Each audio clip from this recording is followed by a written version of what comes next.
Unaniambiaje anatumika? Anamtumia nani? Usiniambie Pizi bwana. Pizi bwana, Pizi na kwaje bwana. Nani anamtumia? Mimi ndo mume wake. Sasa anamtumia nani unavyoona? Masiala bwana. Bize mtu anakuaje bize na wakati mume wake mimi bwana. Mimi ndo mtu wa kumtumia. Wewe mwambieni basi. Wewe bidada unanisikia vizuri hapo? Mwambie simu yake basi, wewe mwelekeze bwana, mimi namtafuta bwana. Acheni masiala. Wewe baba. Haya sasa. Watu wapo kazini.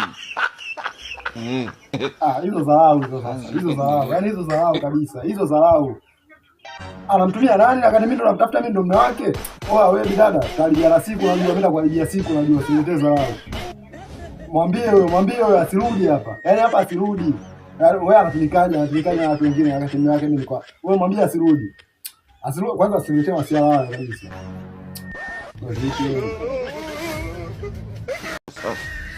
Watu wapo kazini.